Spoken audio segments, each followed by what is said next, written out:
Good morning बच्चों। चलिए लाभ हानि से संबंधित एक प्रश्न देखते हैं। हमारे पास प्रश्न है, एक दुकानदार ने एक घड़ी 800 रुपए में खरीदा। कितने में खरीदा? 800 रुपए में, और 840 रुपए में बेच दिया तो उसे कितना लाभ या हानि हुई? ठीक है, तो चलो इसे समझने के लिए हम इसे बार बार पढ़ते हैं और हल करने का प्रयास करते हैं। ठीक है, तो सबसे पहली बात कि क्या क्या दिया गया है उसे हम देखते हैं।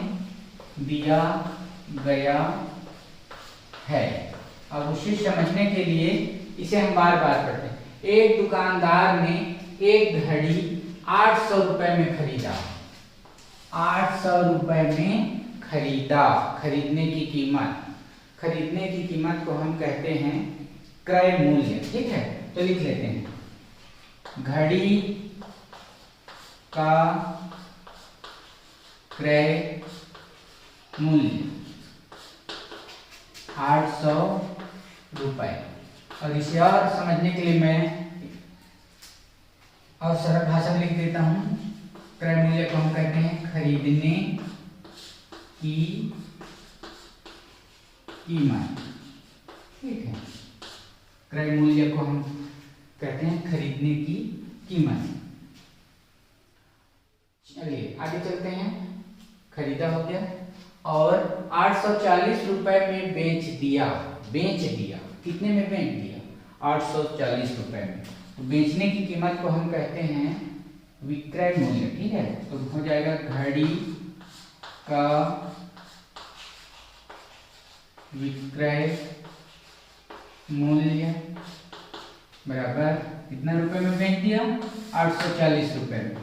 840 रुपए विक्रय मूल्य को कहेंगे हम बेचने की कीमत। लिख लिया हमने बेचने की कीमत। घड़ी का क्रय मूल्य, खरीदने की कीमत है 800 रुपए।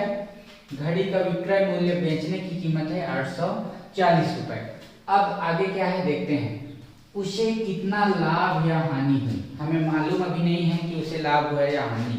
तो लाभ या हानि जानने के लिए हम इन दोनों में तुलना करेंगे। ठीक है ना, खरीदने की कीमत और बेचने की कीमत। तो ध्यान से देखिए, कितने में खरीदा है उसने? 800 रुपए में। उसका क्रय मूल्य है, खरीदने की कीमत है 800 रुपए, और विक्रय मूल्य, बेचने की कीमत 840 रुपए। 800 रुपए में वह सामान खरीद रहा है, घड़ी खरीद रहा है, और उसे 840 रुपए में बेच रहा है।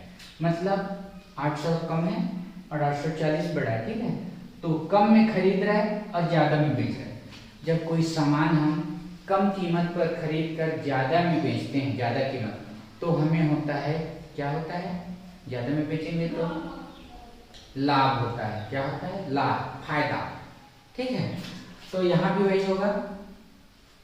तो हम लिख लेते हैं कि विक्रय मूल्य, बेचने की कीमत जो है क्रय मूल्य से अधिक है। क्रय मूल्य से अधिक है, अतः दुकानदार को लाभ होगा। ठीक है, दुकानदार, अतः दुकानदार को लाभ होगा। अब लाभ हो रहा है तो अब वह भी बताना है कि लाभ कितने रुपए का हो रहा है। तो चलिए, लाभ जानने के लिए हमें क्या करना होगा? मैंने पहले भी बताया कि लाभ या हानि निकालने के लिए हमें दोनों कीमतों में से किसी एक कीमत से दूसरे को घटाना होता है। तो जो ज्यादा होगा उससे हमें घटाना है। मतलब इस बीच का अंतर को हमें पता करना है कि वह 800 रुपए में खरीदा है और 840 रुपए में बेच रहा है। ठीक है, तो हम अगर 840 में 800 रुपए को कम कर देते हैं तो हमें लाभ पता चल जाएगा। मतलब बड़ी कीमत में से विक्रय मूल्य में से हमें क्रय मूल्य को घटाना होगा। ठीक है, और यह बन गया हमारे लाभ का सूत्र। तो देखिए विक्रय मूल्य कितना है? 840 रुपए, और क्रय मूल्य कितना है 800 रुपए, घटा लीजिए 840 में से 800, अगर नहीं आता तो यहाँ छोटा सा भी घटा लेते हैं 840 ऋण 800, घटाइए 0 4 0, तो कितना रुपए हुआ 40 रुपए।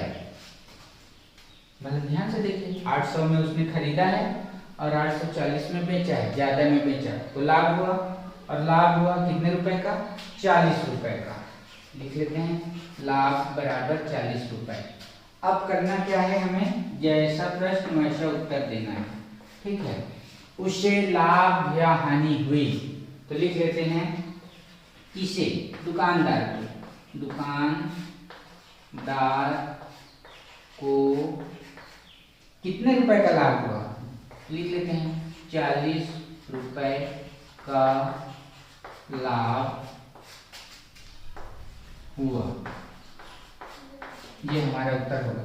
तो हमारे पास जहां भी लाभ और हानि से संबंधित प्रश्न आएंगे, जहां लाभ या हानि ज्ञात करना हो, हमेशा ध्यान रखिए बड़ी कीमत में से हमें छोटी कीमत को घटानी है, ठीक है। लाभ का या हानि का सूत्र हमें याद हो चाहे ना हो, हमें ध्यान रखना है कि जो बड़ी कीमत होगी उससे छोटी कीमत को घटानी है। तो लाभ की स्थिति में क्या होता है, विक्रय मूल्य, बेचने की कीमत अधिक होती है, तो बेचने की कीमत में से हम खरीदने की कीमत को घटा देंगे तो हमें मिल जाएगा लाभ। अगर इसी प्रश्न में हमें हानि हो रही है तो हानि की स्थिति में क्या होता है, हानि की स्थिति में जो खरीदने की कीमत है वह अधिक होता है और बेचने की कीमत कम, तो खरीदने की कीमत में से हम बेचने की कीमत को घटा देंगे, तो इससे हमें जो हानि है वह पता चलेगा, ठीक है। आगे और भी हम ऐसे प्रश्न देखेंगे।